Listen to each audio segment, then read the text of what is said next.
بسم الله الرحمن الرحيم الحمد لله رب العالمين الصلاة والسلام على سيدنا محمد وعلى آله وصحبه أجمعين اللهم لا سهل إلا ما جعلته سهلا وأنت تجعل الحزن إذا شئت سهلا اللهم فقهنا في الدين ربي اشرح لي صدري ويسر لي أمري واحلل عقدة من لساني يفقه قولي. السلام عليكم ورحمة الله تعالى وبركاته. مرحبا بكم. Cette énième intervention de ce cycle des interventions de Ramadan 2023. Alhamdulillah. J'espère que vous vous portez bien. J'espère que vous dégustez comme il vous est autant possible de le faire ces jours et ces nuits, surtout, n'est-ce pas, de Ramadan. Et j'espère bien sûr que nous finirons tous ce mois sains et saufs et sans regret. Sans regret, et la transition est toute faite puisqu'il sera question euh, du repentir aujourd'hui, après avoir parlé la semaine dernière de la patience. Et pour ce faire, on a un nouvel invité qui nous a fait le plaisir d'accepter cette intervention. C'est Idi, le frère, donc notre frère en Allah subhanahu wa ta'ala, Oustad Oussama Jabri, qui, pour ceux qui ne le connaîtraient pas encore, est actuellement étudiant à la madrasa de Tinkert, dans la région de Sousse, au Maroc. Alors, pour ceux qui ne savent pas non plus ce que serait la madrasa de Tinkert, encore- si c'est encore possible de ne pas savoir ce que c'est, eh bien, c'est une noble structure qui a des siècles en réalité d'existence et qui est établie dans le sud du Maroc, dont le cheikh qui est quand même, je pense, la référence la plus notoire de cette structure, de cette madrasa, est le cheikh al-faqih al-usuli, cheikh Mouloud al-Sariri, hafidahullah wa nafa'ana Allahu bih. Et donc, c'est une madrasa de référence dans le contexte de l'enseignement traditionnel marocain, au sein de laquelle le frère, notre Oustad Oussama, a l'occasion d'étudier depuis plusieurs années.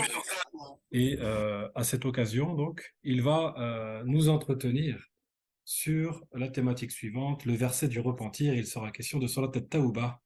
Et j'inscris donc, je rappelle bien cela parce que pour ceux qui aimeraient le suivre par la suite, outre Instagram, sur lequel il est actif à travers la page, ou plutôt le compte Telegram, à travers la page et le compte Fleurs de poèmes et d'héritage, il propose actuellement chaque jour de Ramadan euh, une présentation ijmaliya, globale des grands enseignements de chacune des sourates du Coran al-Karim, avec pour projet, je crois, et il nous confirmera l'idée de pouvoir finir l'intégralité du Coran à travers ces présentations de sourate par sourate. Et c'est un grand plaisir pour les oreilles autant que pour les cœurs. Et donc, vous aurez le droit à un échantillon à travers cette intervention. J'ai beaucoup parlé. Je vous remercie à toutes et à tous pour votre assistance. Gardez vos questions donc pour la fin, mais vous pouvez les écrire dans le chat durant le fil de l'intervention pour gagner du temps. Et je remercie encore une fois, je réitère mes remerciements au Stade Osama pour avoir accepté. Barakallahu fik, tafaddal pour le temps imparti. Jazakallahu khair. بسم الله التواب الغفار والحمد لله عالم الأسرار وصلى الله وسلم أفضل صلاة على أشرف الأبرار سيدنا محمد وعلى آله وصحبه الخيار وبعد.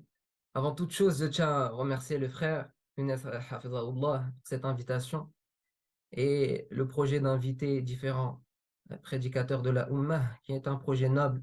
Fajazahullahu khayr al-jaza. Comme il a été mentionné dans l'introduction, le sujet de notre propos, Inch'Allah, sera le repentir. Comme vous le savez toutes et tous, Ramadan, le mois de Ramadan, est une occasion en or pour revenir vers Allah subhanahu wa ta'ala. Et le retour vers Allah subhanahu wa ta'ala traduit la signification littérale de ce que représente At-Tawbah. Le repentir est un retour d'une situation qui était méprisable vers une situation qui est louable auprès d'Allah subhanahu wa ta'ala. Ça, c'est la part du repentir pour le serviteur. Quant au repentir, lorsqu'on qualifie Allah subhanahu wa ta'ala de tawwab, il est celui qui offre et qui ouvre les portes du repentir sans cesse. Quand bien même le croyant, la croyante faute, quand bien même après s'être repenti, elle retombe dans le péché. Allah subhanahu wa ta'ala ne ferme point cette porte-là. Et ça, c'est une miséricorde immense de la part d'Allah subhanahu wa ta'ala. Alors pour explorer ce repentir, et avant d'entrer dans le vif du sujet, du verset du repentir, j'aimerais évoquer les premiers vers du chapitre de Tasawwuf ou de Tazkiyah de Cheikh Sidi ibn Ashir, qui nous définit ce que représente le repentir terminologiquement. Alors il nous dit, Hafidhallah, wa tawbatun min kulli dhanbin yujtaram, tajibu fawran mutlaqan wa hiya an-nadam, bir sharti al-iqla'i wa nafyi al-israr, wa liyatalafa mumkinan dha istighfar. Wa tawbatun min kulli dhanbin yujtaram, tajibu fawran mutlaqan wa hiya an-nadam. Le fait de se repentir de tout péché, de toute erreur, est obligatoire pour le serviteur d'Allah subhanahu wa ta'ala, et ce selon ses degrés. Et cette obligation est une obligation immédiate. Le pilier de cette obligation est le regret. Ainsi le prophète sallallahu alayhi wa sallam a défini at-tawbah en disant an-nadamu tawbah. Le regret représente en réalité le cœur, l'essence, la partie majeure du repentir. Et ce regret est un état du cœur. C'est un état d'esprit vis-à-vis de l'observation que l'on a d'Allah subhanahu wa ta'ala. Et s'accompagne vis-à-vis de ce cœur et de ce pilier que représente le regret, le fait d'observer des causes matérielles. Quelles sont ces causes principales et ce sont des conditions sine qua non du repentir. Le fait de quitter le péché, le lieu, le fait de se détacher complètement du péché et d'avoir la ferme résolution de ne plus y retourner. Et d'avoir la ferme résolution de ne plus y retourner. Et ce repentir prend sa complétude avec le fait d'observer si nos péchés sont en lien soit uniquement avec Allah subhanahu wa ta'ala, soit avec sa création. Et lorsqu'ils sont en lien avec sa création, il convient, par recherche de complétude, de faire en sorte de rendre le droit aux ayants droit, de faire en sorte de s'excuser auprès de ceux que l'on a blessés, de faire en sorte de demander pardon à Allah subhanahu wa ta'ala constamment pour que ce repentir soit accepté.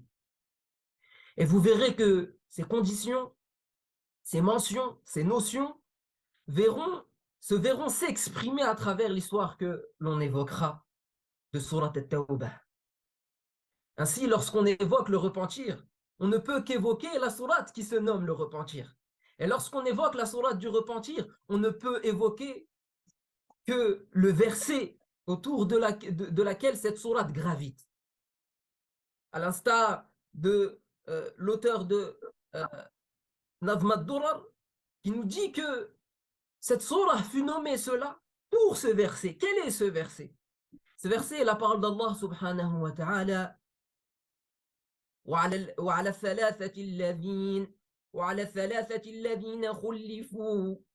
الثلاثة الذين خلفوا حتى إذا ضاقت عليهم الأرض بما رحبت وضاقت عليهم أنفسهم وظنوا أن لا ملجأ من الله إلا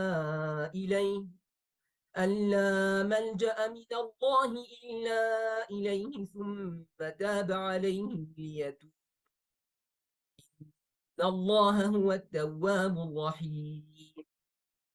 Mais avant d'expliquer ce verset, il convient de mentionner le verset qui le précède, qui nous donne le contexte. Et il convient de mentionner le verset qui lui succède, qui nous donne la finalité et le cœur de cette ayah, de ce verset, en termes de signification. فقال الله سبحانه وتعالى avant cela لقد تاب الله على النبي والمهاجرين والأنصار الذين اتبعوه في ساعة العسرة من بعد ما كاد يزيغ من بعد ما كاد يزيغ قلوب فريق منهم ثم تاب عليهم إنه بهم رؤوف رحيم وعلى الثلاثة الذين خلفوا حتى إذا ضاقت عليهم الأرض بما رحبت وضاقت عليهم أنفسهم وظنوا أن لا ملجأ من الله إلا إليه ثم تاب عليهم ليتوبوا إن الله هو التواب الرحيم يا أيها الذين آمنوا اتقوا الله وكونوا مع الصادقين. Ainsi, le premier verset qui vient avant le verset du repentir, le verset 117 de Surat At-Tawbah, fait mention du repentir qu'Allah subhanahu wa ta'ala a accordé à son prophète. De la même manière qu'il l'a accordé aux muhajiroun, ceux qui ont émigré avec lui. De la même manière qu'il l'a accordé à ceux qui l'ont soutenu, Al-Ansar, lors de son émigration. Et cela dans le contexte que Al-Muhajiroun ou Al-Ansar l'ont suivi. Dans quel événement?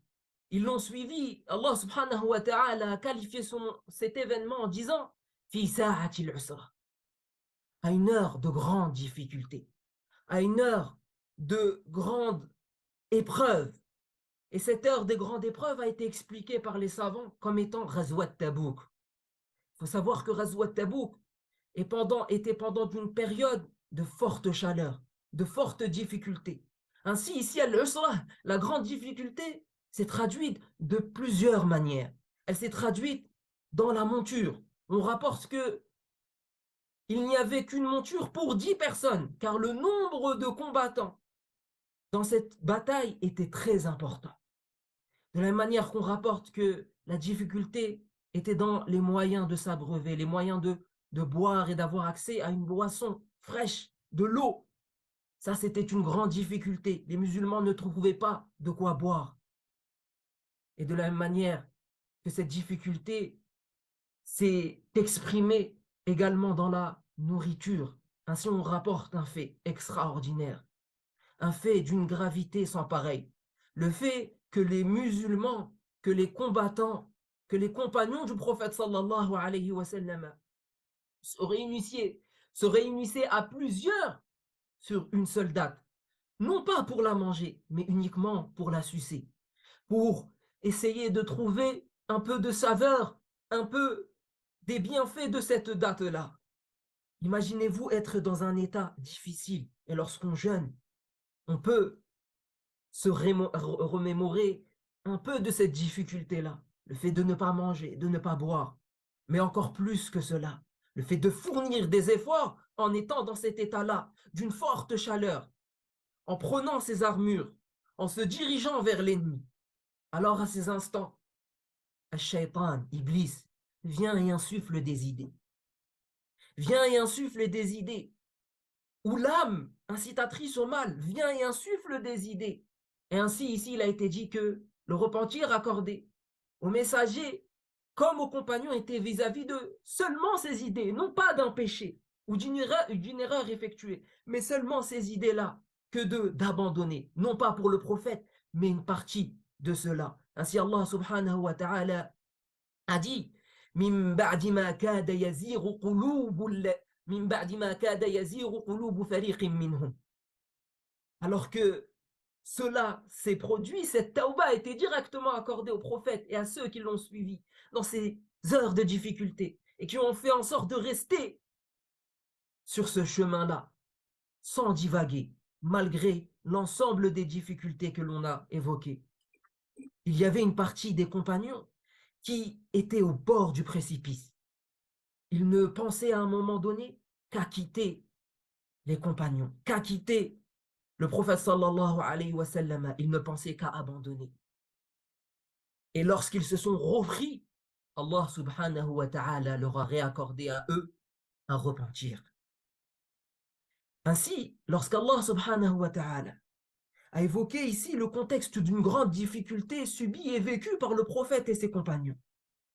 Et qui leur a désormais, avant même de combattre, ou même dans le combat, accordé le repentir. Il a mentionné par la suite ce repentir, le repentir de 3 compagnons en particulier.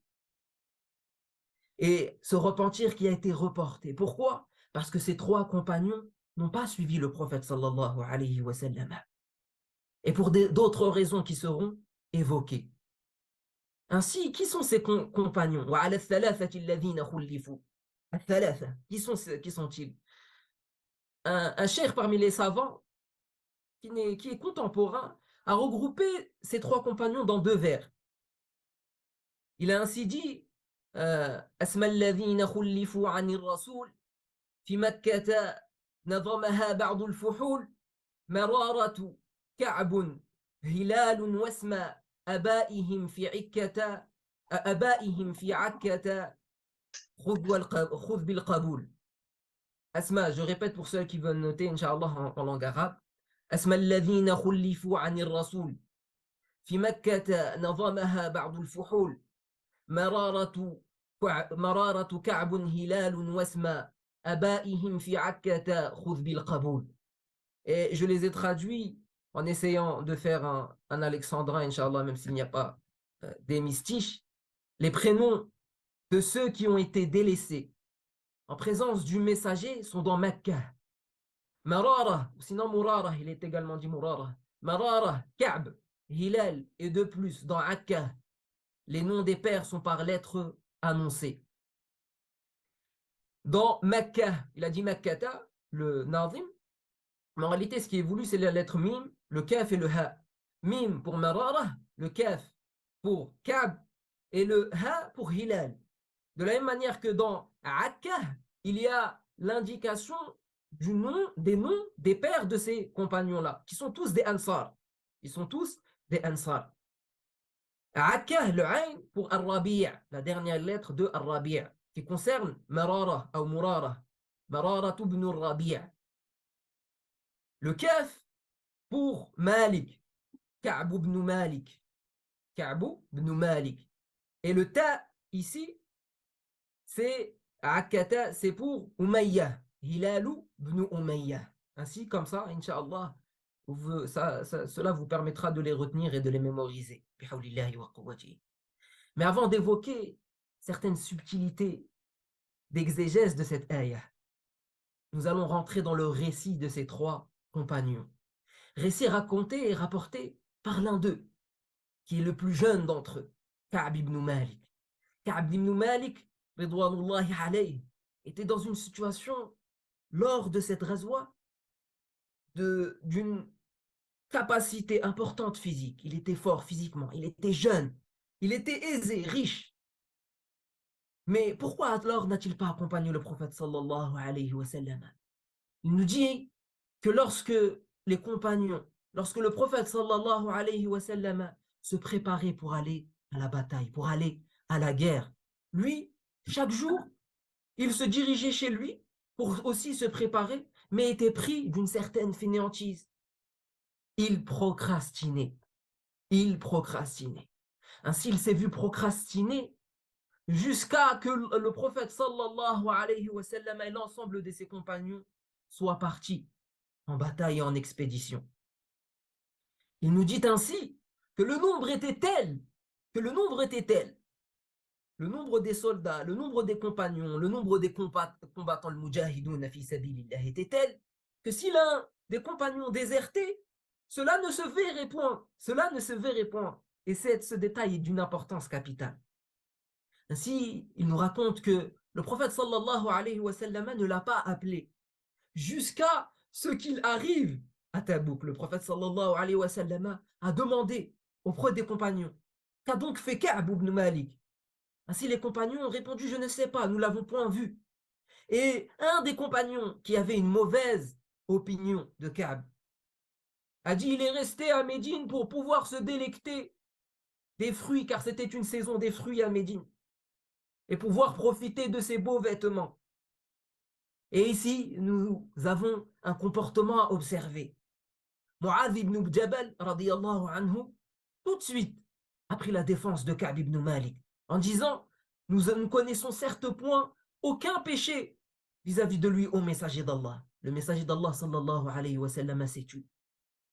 Et à ce moment-là, pendant ce temps, Ka'b ibn Malik était pris déjà de regret. Alors qu'il s'observait parmi les gens qui sont restés, les gens de Médine, il observait parmi eux l'hypocrite qui n'est pas parti, et observait parmi eux le faible qui ne pouvait pas partir. Et lui, il était là entre deux, se sentait à la fois faible et à la fois hypocrite, parce qu'il a procrastiné. Allah. Ainsi, il était dans un profond regret et cultivait ce regret lorsqu'il lui était trop tard pour pouvoir rattraper le prophète sallallahu alayhi wa sallam. Et ici, je résume l'histoire qui est mentionnée dans Sahih al-Bukhari et dans Sahih Muslim, qui est traduite en français et dont vous pouvez revenir, Inch'Allah, et la lire en détail. Ainsi, lorsque le prophète sallallahu alayhi wa sallam a été de retour, Ka'b ibn Malik a eu vent de cette information. Et c'est ainsi qu'à son tour, les insufflations venaient à son esprit. Les insufflations maléfiques lui disant, tu dois trouver une excuse. Tu dois inventer quelque chose pour te dédouaner de cette situation, car c'est compté parmi les péchés que de ne pas suivre le prophète sallallahu alayhi wa sallam dans son expédition, que de déserter en quelque sorte. Ainsi, Ash-Shaytan nadara hawlah. Iblis tournait autour de lui. Tournait autour de lui. Ainsi, Ka'b ibn Malik travaillait, son esprit travaillait. Et il a conclu qu'en réalité, nul ne pouvait le sauver si ce n'est la sincérité auprès d'Allah subhanahu wa ta'ala. C'est alors que le prophète sallallahu alayhi wa sallam, lorsqu'il retournait d'une expédition ou d'un voyage, avait comme habitude d'abord de prier 2 unités de prière. Et lorsqu'il était à la mosquée, le groupe, un grand groupe, et parmi ce groupe-là, un grand nombre de hypocrites, on dit qu'ils étaient au nombre de 80, sont venus auprès du prophète sallallahu alayhi wa sallam, et chacun d'entre eux racontait, rapportait les excuses qu'il avait soi-disant pour ne pas suivre le prophète sallallahu alayhi wa sallam. Et le prophète sallallahu alayhi wa sallam a lui de les écouter et de leur dire qu'Allah vous pardonne une fois qu'il les a écoutés. Alors que Ka'b ibn Malik s'est orienté auprès du prophète sallallahu alayhi wa sallam.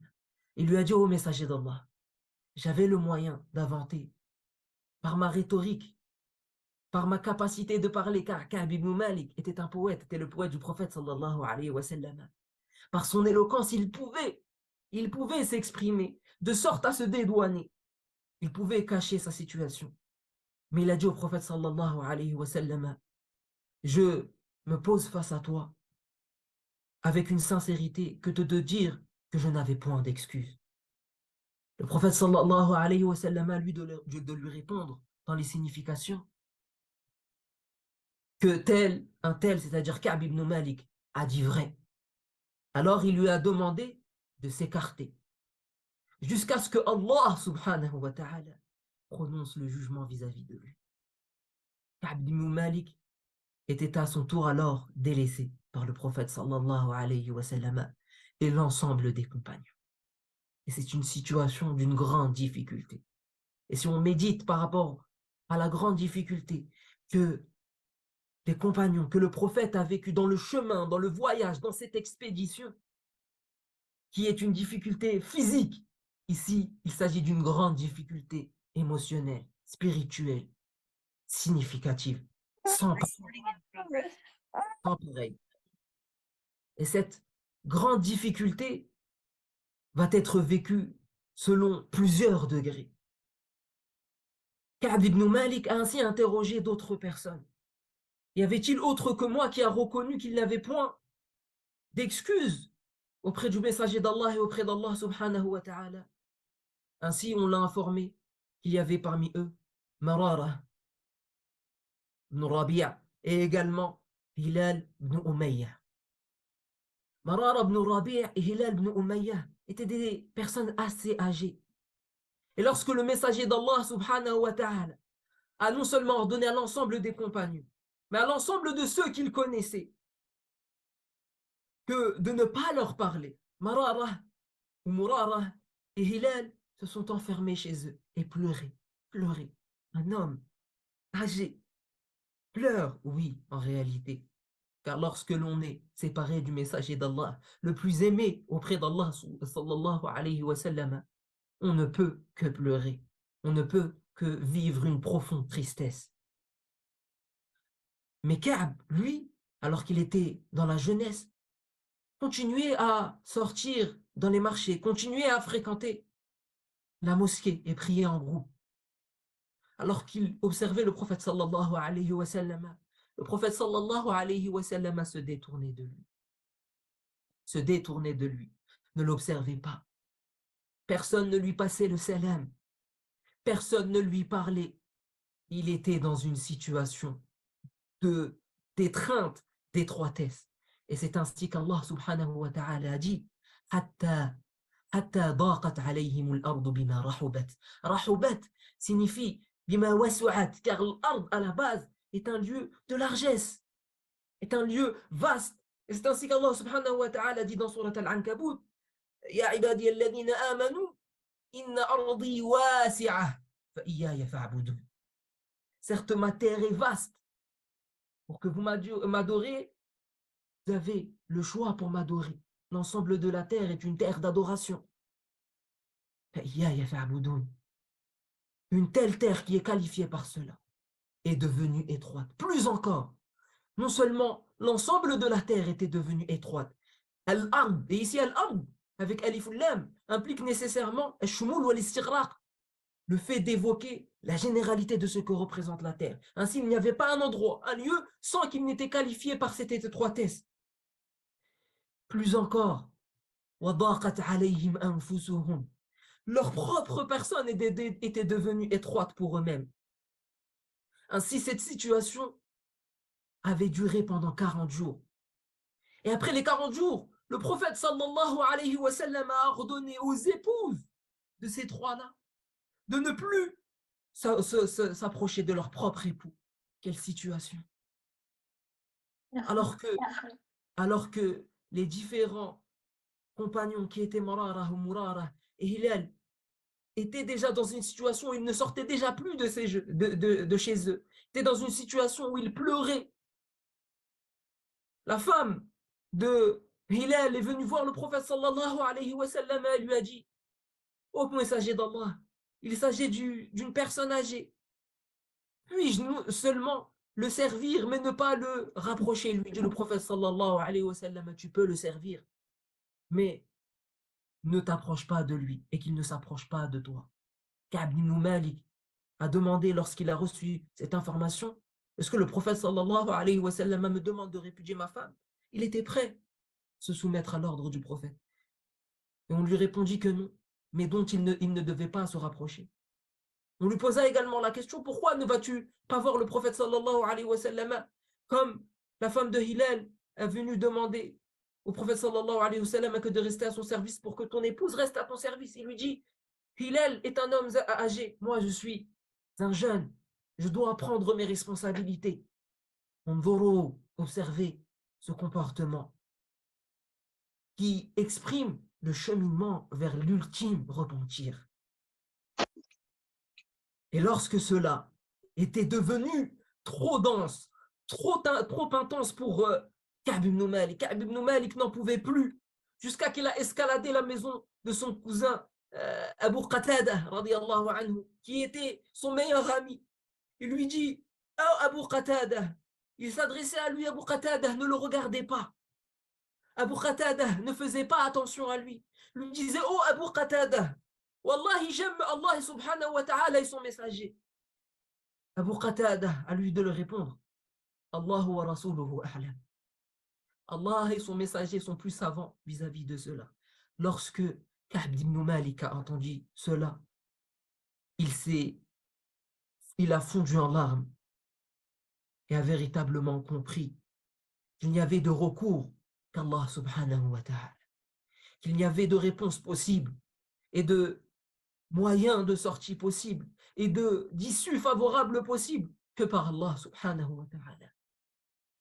Et c'est ainsi qu'Allah subhanahu wa ta'ala a dit وضاقت عليهم أنفسهم وظنوا أن لا ملجأ من الله إلا إياه ثم تاب الله عليهم ليتوبوا. C'est au moment où ils ont véritablement concrétisé. Ici, dhann, c'est bima'na li'tiqad. Ils ont véritablement cru et pas seulement pensé qu'il n'y avait d'issue favorable et de recours que par Allah subhanahu wa ta'ala. C'est à ce moment-là qu'Allah subhanahu wa ta'ala leur accorda le repentir.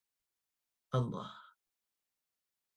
Et l'histoire de ce repentir est une histoire exceptionnelle.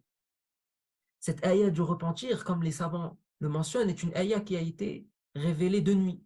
Fait partie des ayats qui sont révélées de nuit, comme dit Sahib al-Zamzamiyah, وآية الثلاثة الذين خلفوا بتوبة يقينا. Ça fait partie des versets qui ont été révélés de nuit. De la même manière que, comme le dit le Sahib al-Zamzamiyya, ça fait partie des versets que le prophète sallallahu alayhi wa sallam a reçus alors qu'il était chez lui, dans son lit. L'auteur dit كآية الثلاثة المقدمة في نومه في بيت أم سلمة. Ainsi, le prophète sallallahu alayhi wa sallam a reçu cette révélation alors qu'il était chez Salama. Et lorsque le prophète sallallahu alayhi wa sallam a reçu cela, il était pris d'une telle joie, Allahu Akbar, une telle joie qu'il l'a annoncé à la prière de l'Fajr à ses compagnons.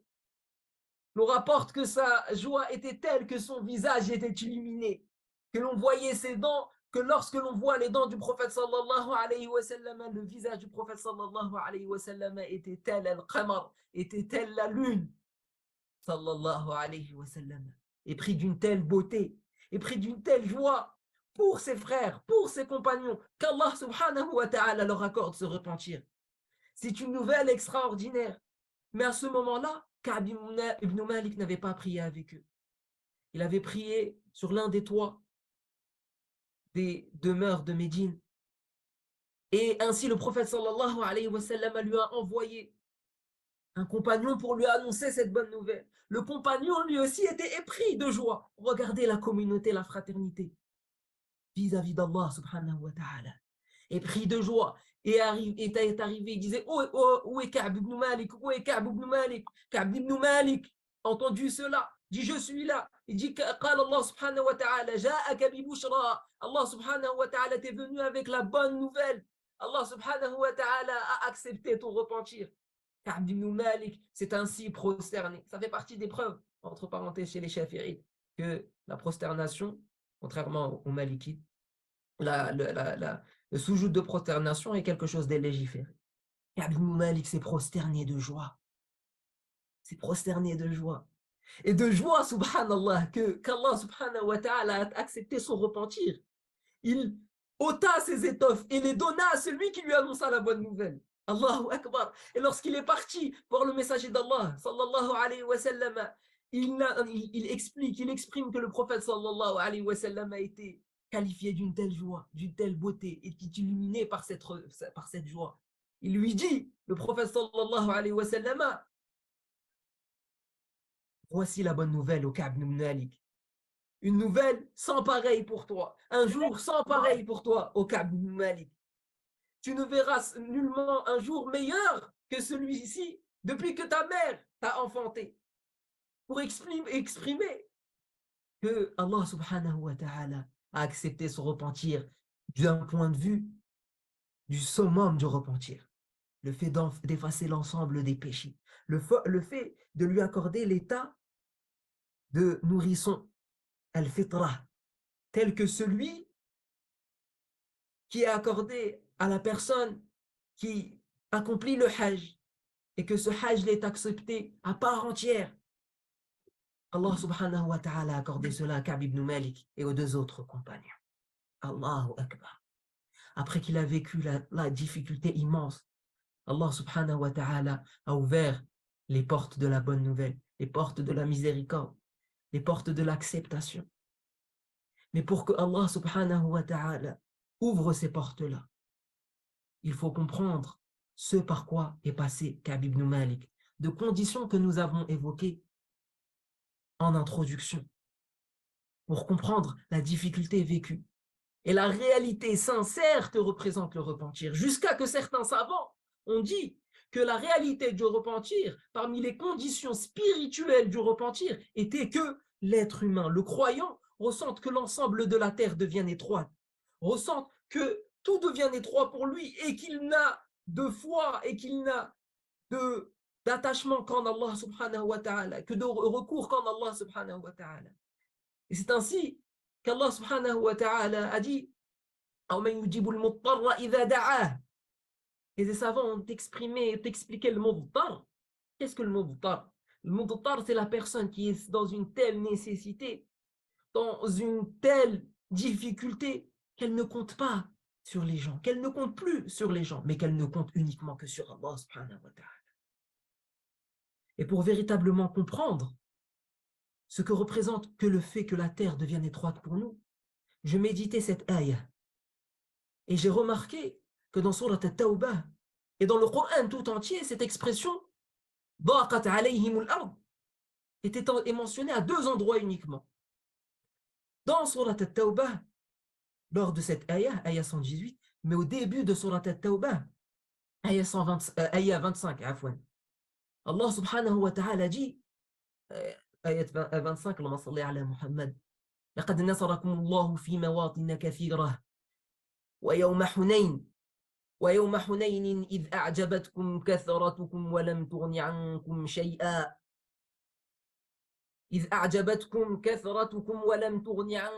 شيئا وضاقت عليكم الأرض بما رحبت ثم وليتم مدبرين. Dans cette ayah, Allah subhanahu wa ta'ala, et vous comprendrez pourquoi je la mentionne, Allah subhanahu wa ta'ala dit aux compagnons qu'Allah subhanahu wa ta'ala les a fait triompher dans bon nombre d'endroits. Et parmi les endroits, à Badr, et la surah qui précède Surat At-Tawbah, c'est Surat Al-Anfal, qui fait mention de la bataille de Badr. Allah subhanahu wa ta'ala dit ainsi qu'il les a fait triompher alors qu'ils étaient faibles, dans bon nombre d'endroits. Ils l'ont fait d'une manière qui ne revenait qu'à Allah subhanahu wa ta'ala. Et en réalité, l'ensemble ne revient qu'à Allah subhanahu wa ta'ala. Et que Yom Hunayn, Hunayn c'est une vallée entre Makkah et Yathrib. Le jour de Hunayn, les musulmans étaient nombreux. Et ils se sont reposés sur leur nombre. Ils se sont reposés sur des causes matérielles. Lorsqu'ils se sont reposés sur des causes matérielles et ne se sont pas reposés sur Allah subhanahu wa ta'ala, Allah les a mis dans une difficulté telle que le champ de bataille était devenu un endroit étroit, exigu. Imaginez-vous être au milieu du champ de bataille, de voir les effusions de sang, de ne pas avoir d'espace pour se déplacer en défendant sa propre vie. Tel était le qualificatif mentionné en disant حتى ضاقت عليهم الأرض بما رحبت حتى ضاقت عليكم الأرض بما رحبت. Et c'est ainsi qu'Allah a qualifié Ka'b ibn Malik, Murara ou Marara, ibn Rabi', Hilal ibn Umayyah. Plus encore, Allahu Akbar. Non seulement il les a qualifiés par cela, mais a dit وضاقت عليهم أنفسهم. Leur situation était dans une étroitesse encore plus importante que la situation de ceux qui étaient au milieu du champ de bataille, au milieu de la réalité de ce que représente l'étroitesse physique, au milieu de ce que représente le fait que d'être entouré de sang, de ne pas savoir qui est le vainqueur, qui est le vaincu, d'être dans un désespoir et dans une détresse. Telle est la réalité de celui qui se repentit et reconnaît ses péchés, ses manquements vis-à-vis d'Allah subhanahu wa ta'ala. Elle est de cette signification-là, mais plus encore, sa propre personne lui devient étroite. Et ça, c'est quelque chose que l'on doit véritablement méditer pour comprendre que rien ne nous appartient. Aucune cause matérielle nous appartient. Aucun moyen ne nous appartient. Mais en réalité, l'ensemble des causes matérielles et l'ensemble des moyens sont des moyens pour retourner à Allah, sont des moyens pour adorer Allah. Ainsi, il ne convient pas de compter sur nos propres efforts, mais de compter sur la miséricorde d'Allah subhanahu wa ta'ala, tout en multipliant les efforts, tout en reconnaissant notre indigence. Et Allah subhanahu wa ta'ala, ici, dans le verset du repentir, a dit « ثُمَّ تَابَ عَلَيْهِمْ لِيَتُوبُوا » Et il a mentionné le fait que c'est lui d'abord qui a accordé ce repentir, afin qu'il reste sur cette voie de repentir et de récipiscence, de retour vers Allah subhanahu wa ta'ala. Et Allah subhanahu wa ta'ala a affirmé cela, a conclu cela, en accentuant le fait qu'Allah subhanahu wa ta'ala est qualifié par celui qui accorde le repentir, et uniquement lui, en disant Inna Allah, inna harfu ta'kid tawkid, qui vient affirmer, accentuer les significations qui vont suivre. Inna Allah huwa. Et le fait de répéter le fait qu'Allah subhanahu wa ta'ala est celui qui accorde le repentir en utilisant ce pronom huwa, ça nous implique que c'est uniquement lui. Ça nous explique que c'est uniquement Allah subhanahu wa ta'ala qui nous l'accorde. Inna Allah huwa at-tawwab ar-rahim. At-tawwab, qui est une sira mubalara, une expression d'accentuation, qui met en évidence le fait qu'Allah subhanahu wa ta'ala accorde ce repentir de façon répétée et à des milliards de personnes. Et ainsi, la porte du repentir est constamment ouverte jusqu'à que vienne la cessation de notre vie. Ar-Rahim, Ar-Rahim, Ar-Rahimiyah, la miséricorde spécifique d'Allah subhanahu wa ta'ala. La miséricorde qui est, comme ils disent, est spécifique pour des êtres spécifiques. Et regardez ici, elle a été accordée à des êtres spécifiques. Elle est spécifique et elle est accordée à des êtres spécifiques qui sont les croyants. Et ainsi, la tawbah est accordée aux croyants, comme elle est accordée aux kafirs s'ils rentrent en islam. Et Allah subhanahu wa ta'ala conclut en disant Ya ayyuhalladhina amanu, Ya ayyuhalladhina amanu, taqullaha wa kunu ma'as sadiqin. Craignez Allah subhanahu wa ta'ala. Il ne suffit pas que de vous repentir un instant T, mais ce repentir doit perdurer. Et le fait que ce repentir perdure est exprimé par le fait que d'observer Allah subhanahu wa ta'ala, quels que soient nos états. Et cette observation est magnifiée, est manifestée par la crainte que l'on a d'Allah, la crainte révérentielle, le fait de se sentir constamment observé, la piété qui s'installe dans nos cœurs et dans nos états d'esprit. Et ici, l'imam al-Razi rahimahullah a un propos extraordinaire à ce propos. Il dit que cette ayah fait partie des preuves que l'ijma' est un argument infaillible. Pourquoi? Parce qu'Allah subhanahu wa ta'ala nous ordonne. Et lorsqu'il dit Ya ayyuhalladhina amanu, il s'adresse à l'ensemble des croyants, ceux qui étaient à l'époque du prophète sallallahu alayhi wa sallam et ceux qui sont aujourd'hui. Observez la crainte révérentielle et soyez avec as-sadiqin, les véridiques. Et si Allah subhanahu wa ta'ala nous dit soyez avec les véridiques et qu'il nous ordonne cela, c'est que dans chaque temps, à chaque époque, il y a cette notion de groupe ou de personnes qui sont véridiques. À l'époque du prophète sallallahu alayhi wa sallam, cela était clair. Le prophète sallallahu alayhi wa sallam était nécessairement le véridique. Mais après le prophète sallallahu alayhi wa sallam, l'homme, le croyant, pourrait se dire, je ne peux savoir qui est véridique et qui n'est pas véridique. Et c'est ainsi qu'ici l'imam Razi a dit que les véridiques se concrétisent avec la communauté musulmane. Le fait de rester en groupe, ceux qui sont attachés au Coran, à la Sunna, aux enseignements des salafs, aux enseignements de nos imams, aux enseignements qui nous rattachent à Allah et à son messager, sallallahu alayhi wa sallam. Et ainsi, si cela est nécessaire à toute époque, alors il est nécessaire qu'un groupe soit sur la vérité. Et il est nécessaire que ce groupe-là soit préservé de l'erreur. Et c'est ainsi que le consensus est une preuve vis-à-vis de cela. Ce qui nous importe, c'est la véridicité, dans notre propos particulièrement, et la sincérité. Lorsqu'Allah subhanahu wa ta'ala ordonne cela à l'ensemble des croyants, c'est comme s'il nous disait, observez l'histoire de Ka'b. Regardez à quel point il a fait preuve d'honnêteté, de sincérité. Et quiconque fait preuve d'honnêteté et de sincérité, même si les épreuves viennent après et lui sont difficiles à vivre, cela en vaut la peine, car Allah subhanahu wa ta'ala t'élèvera. Car quand Ka'b a reconnu sa vérité et sa sincérité auprès d'Allah, on est venu lui dire, pourquoi n'as-tu pas fait comme ceux qui t'ont précédé? Et parmi eux, il y avait des hypocrites, en demandant à Allah, en inventant, entre guillemets, un, une excuse pour pour que le prophète sallallahu alayhi wa sallam demande pardon pour toi. Pourquoi n'as-tu pas fait cela? Il a répondu que seule la sincérité en substance était avec Allah subhanahu wa ta'ala serait une cause par la grâce d'Allah subhanahu wa ta'ala que de m'accorder ce résultat et cette finalité. Et ça, c'est quelque chose d'extraordinaire que le musulman doit méditer, doit comprendre et doit s'interroger. Est-ce que véritablement, si j'étais à la place de Ka'b ibn Malik, je ferais preuve de sincérité? Est-ce que véritablement, si j'étais à la place des compagnons, je tiendrais sur le chemin de la difficulté?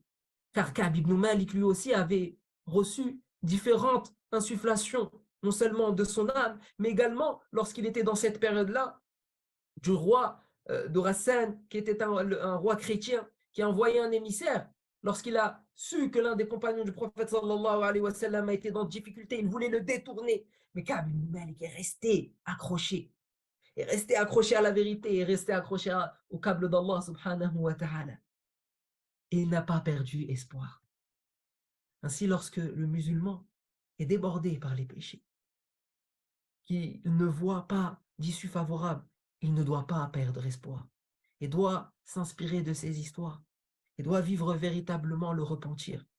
Billahi alaykum, si on s'imagine le prophète se détourner de nous, le messager d'Allah, la créature la plus aimée d'Allah, sallallahu alayhi wa sallam, à ne pas nous regarder, se détourner de nous, nous éviter, et ce pendant des jours et des jours et des jours et des jours, alors que notre seul souhait est qu'Allah subhanahu wa ta'ala nous fasse réunir avec le messager d'Allah sallallahu alayhi wa sallam dans le doula, dans son paradis. Comment vivrions-nous cela? Quelle difficulté pourrait qualifier cet état?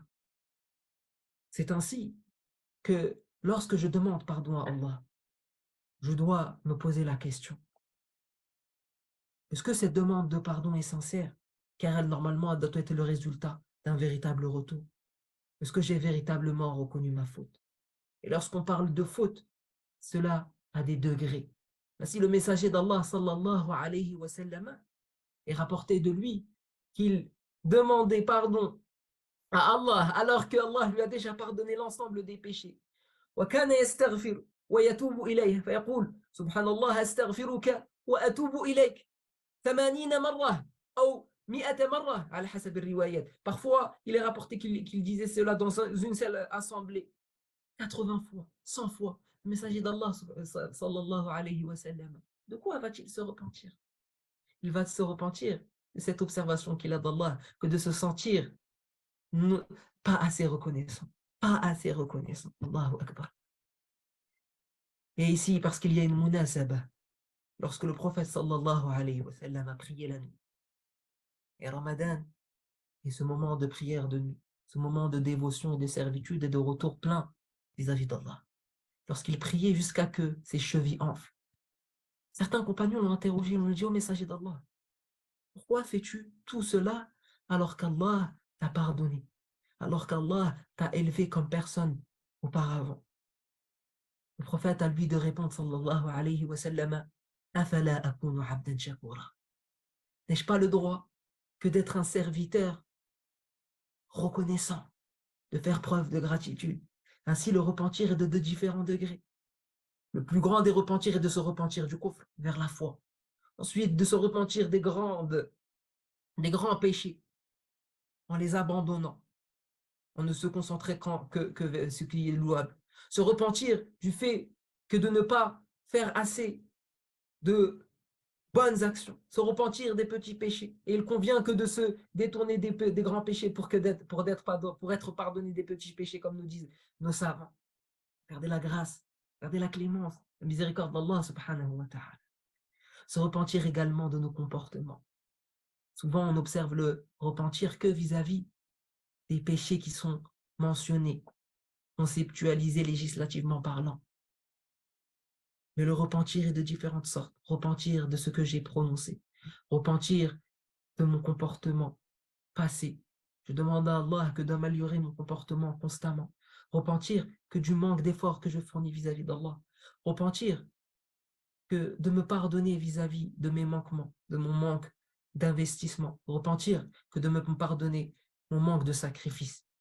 Et lorsqu'on mentionne le jihad fi sabilillah, il s'agit d'un sacrifice.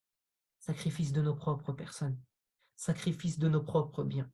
Où sommes-nous de ce sacrifice? Où sommes-nous du repentir vis-à-vis de ce sacrifice? Qu'avons-nous investi vis-à-vis d'Allah? Allah subhanahu wa ta'ala nous accorde le repentir sincère véritablement et qu'il nous illumine comme il a illuminé les compagnons du prophète sallallahu alayhi wa sallam.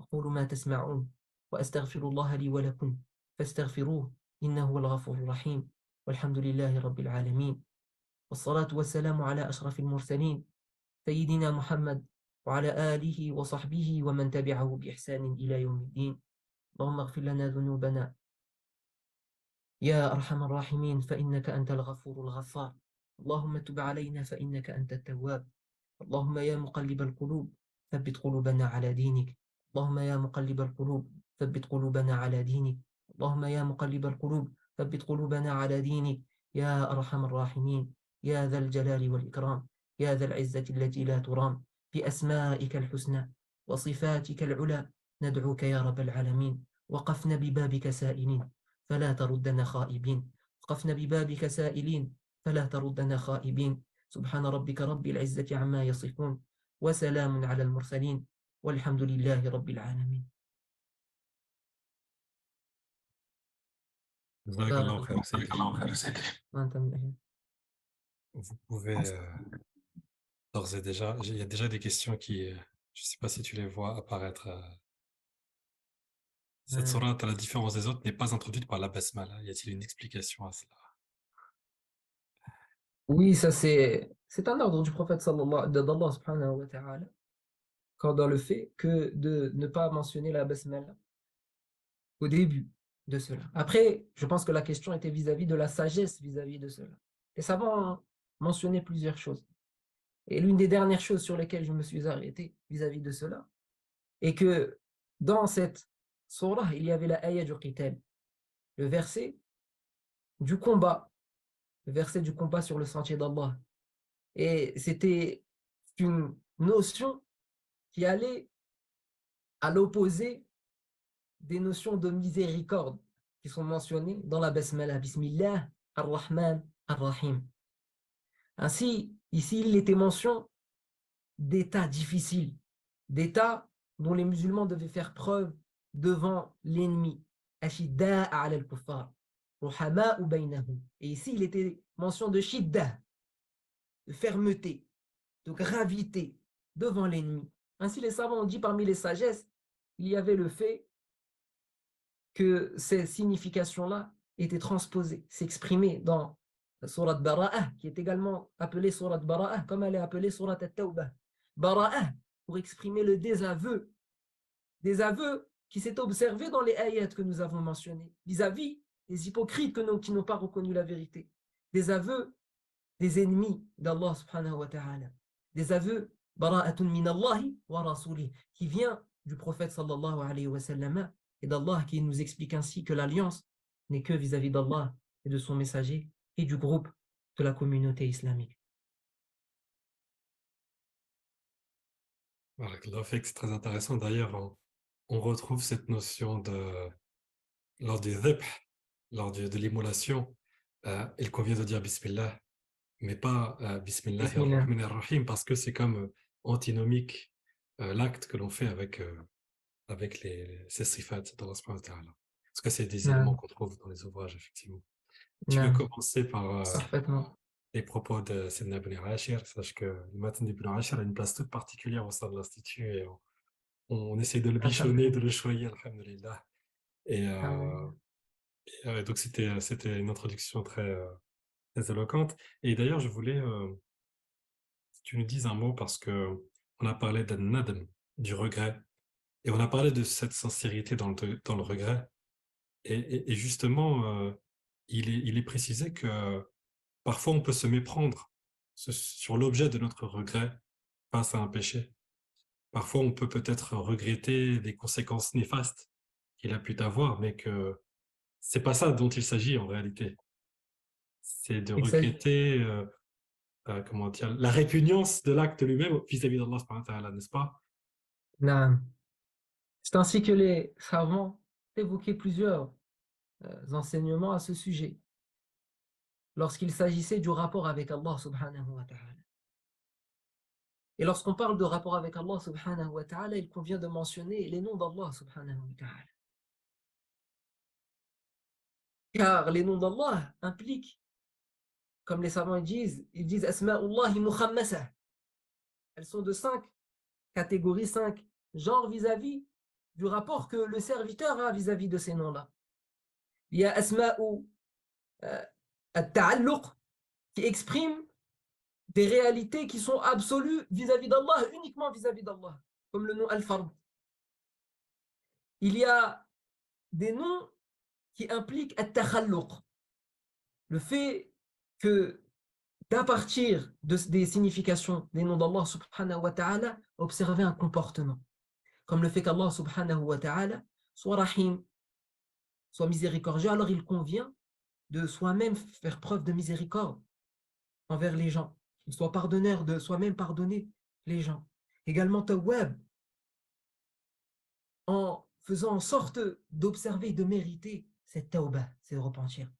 Pour finir sur Al-Mukhammasa, il y a les noms d'Allah subhanahu wa ta'ala dont on aime voir le résultat sur ses créatures, sur ses serviteurs, comme Al-Razzaq. On aime voir le résultat qui est le rizq, la subsistance d'Allah subhanahu wa ta'ala sur ses serviteurs. Et il y a les noms d'Allah qui sont l'ijlal pour le serviteur, l'ijalalati ma'aniha, qui sont par le fait de reconnaître la majesté d'Allah subhanahu wa ta'ala, de faire preuve d'une ultime reconnaissance vis-à-vis de cela, et ainsi les ta'alluq par soumission et suggestion complète. Lorsqu'Allah subhanahu wa ta'ala nous dit qu'il est Al-Qahhar, qui est celui qui sujettit, qui est Al-Jabbar, doué d'une puissance et d'une omnipotence sans pareil, d'une force qui ne saurait être comprise par nos propres états qui sont faibles de compréhension vis-à-vis d'Allah subhanahu wa ta'ala.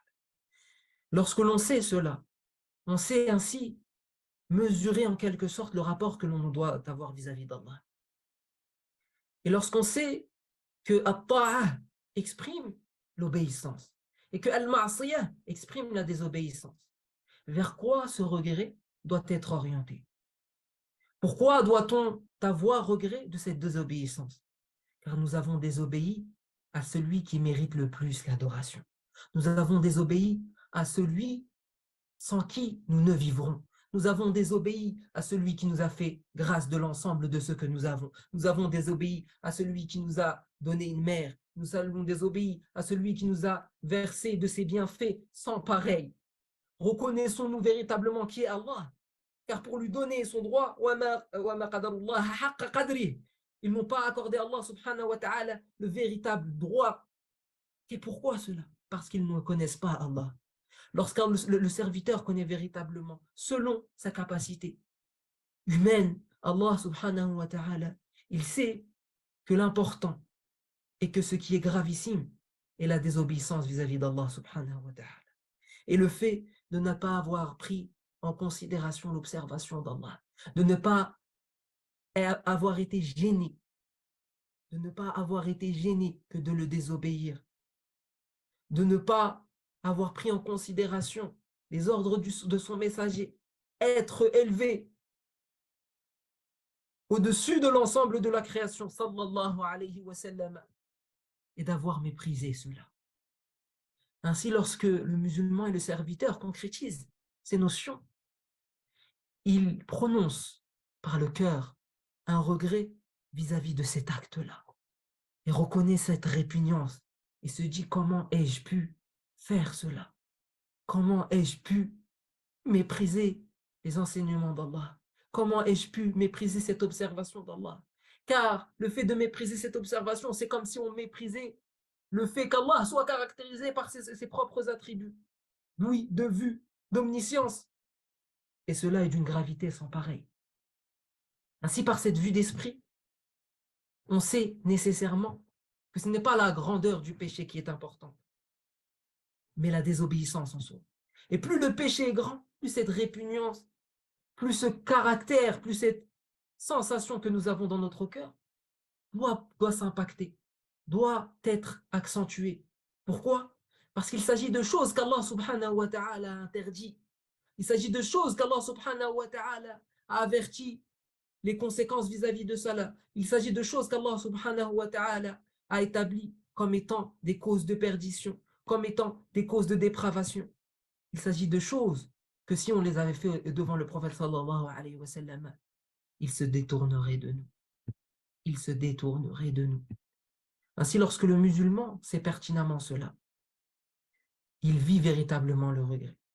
Non pas par rapport aux causes matérielles, mais par rapport à la cause principale, qui est d'avoir méprisé le regard d'Allah sur nous-mêmes. Allahu a'lam. Barakallahu fik. Est-ce qu'il y a d'autres interactions, d'autres retours, d'autres réactions, questionnements? Profitez-en. Moi, s'il n'y en a pas, j'en profite encore. Il y a une invocation toute indiquée en cette fin de mois. Allahumma innaka afoun tuhibbul afwa fa'fu anna. Peut-être je n'ai pas à l'esprit la nuance entre at-tawwab au fait qu'il soit afou. At-Tawwab est celui qui permet le repentir et qui accorde ce repentir de façon répétée.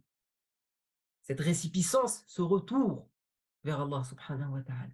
Al-afu, en langue arabe, ça exprime une signification au-delà du pardon, qui est l'effacement. Ainsi, il est rapporté dans différentes poésies en langue arabe, dans le mu'allaqat, qui ne convient pas de mentionner car leurs significations ne sont pas nobles à évoquer en cette période de Ramadan, mais que al-afu signifiait le fait d'effacer. Ainsi, il s'agit d'absolution. Il s'agit d'absolution. Comme le fait de pardonner, al-Ghafour, al-Ghaffar. Et comme nous le dit l'imam al-Ghazali, comme nous le dit Ibn Tilimsani dans ses commentaires des ouvrages de Usul al-Din, comme nous le disent les savants, il convient, lorsqu'il s'agit des noms d'Allah subhanahu wa ta'ala, de croire nécessairement qu'il y a une distinction et une subtilité par laquelle chaque nom d'Allah subhanahu wa ta'ala se caractérise et se spécifie. Sinon, comme nous dit Cheikh al-Bahiyawi, hafidahullah, sinon il ne serait pas husna, ça ne serait pas des sublimes noms. Ainsi, al-afu, Allahumma innaka afoun, tuhibbul afwa fa'fu anna. Tu aimes le fait non seulement de pardonner, mais tu aimes le fait qu'on efface cela, qu'on oublie vis-à-vis des gens également. S'ils nous ont fait du mal, que l'on oublie. Il y a une différence entre pardonner, c'est-à-dire ne plus prendre en considération, et que d'oublier totalement. Allah subhanahu wa ta'ala efface complètement ses péchés lorsqu'il est mention de son nom. Al-afu, Allahumma innaka afoun tuhibbul afwa fa'fu anna. Alors que lorsqu'il s'agit de ghufran, de pardon, il s'agit d'une signification moindre. Et pourquoi il y a al-ghaffar, pourquoi il y a al-ghafour, et pourquoi il y a al-ghafir? Al-ghafir, c'est la base à la wazni fa'il, c'est la base de la maghfira. Car fa'il, c'est-à-dire l'auteur du pardon. Ça, c'est la base. Allah subhanahu wa ta'ala est de base ghafir. Ghafour et ghaffar expriment qu'Allah subhanahu wa ta'ala pardonne les péchés, qu'importe leur nombre. Qu'importe le nombre de ceux qui l'ont effectué. Et le ghaffar également, à la wazni fa'al, fa'oul et fa'al, nous exprime que les péchés sont pardonnés, qu'importe leur nombre, et qu'importe les fois où ils sont répétés. Un péché est répété de telle façon, telle façon, telle façon. Si le croyant se repent sincèrement, autant de fois Allah subhanahu wa ta'ala lui pardonne. Il lui ouvre la porte du repentir par at-tawbah et concrétise ce repentir. C'est ainsi qu'on dit qu'elle l'istighfar est la complétude du repentir par ce pardon. Dès lors, lorsque le musulman se repentit à Allah, il n'abandonne jamais l'istighfar. Il n'abandonne jamais l'istighfar. Pourquoi? Parce qu'il reconnaît l'indigence qu'il a vis-à-vis d'Allah, qu'Allah lui a accordé cette grâce que de retourner vers lui. Et ne fait pas preuve d'orgueil pour se dire, Allah m'a accordé la guidée, moi je suis guidé, les autres sont égarés. Je ne peux rester que sur cette guidée. Non. Il doit observer les causes pour rester ancré sur cette guidée. Il doit demander constamment à Allah le pardon. Il doit demander constamment à Allah de le raffermir. C'est ainsi que j'ai conclu mon propos par une dua. Ya muqallib al-qulub, celui qui renverse les cœurs, Allah subhanahu wa ta'ala, et les états, thabbit qulubana ala dini. Fasse que nos cœurs restent fermes sur ton din. Il y a alors toutes ces distinctions qui sont à prendre en considération vis-à-vis d'Allah. Et tout cela est moindre pour Allah subhanahu wa ta'ala. Allah subhanahu wa ta'ala dans le Coran à maintes reprises il nous dit وَمَا ذَلِكَ عَلَى اللَّهِ بِعَزِيزٍ إِنَّ اللَّهَ عَلَى كُلِّ شَيْءٍ قَدِيرٌ وَذَلِكَ عَلَى اللَّهِ بِيَسِيرٌ. Rien n'est trop grand pour qu'Allah subhanahu wa ta'ala le pardonne. Et Allah subhanahu wa ta'ala est capable de toutes choses. Et rien n'est trop grand pour qu'Allah subhanahu wa ta'ala concrétise tout cela. De la même manière qu'il n'y a pas un péché trop petit pour qu'on se tourne vers Allah et l'on demande pardon. Il n'y a pas un péché qui est petit pour qu'on se dise ah non, ça c'est pas grave si je me repens. Toute considération, le musulman doit avoir la considération de tout cela. Il n'y a pas un péché qui est trop grand, Allah le pardonne. Il n'y a pas un péché qui est trop petit pour que moi je me tourne vers Allah subhanahu wa ta'ala.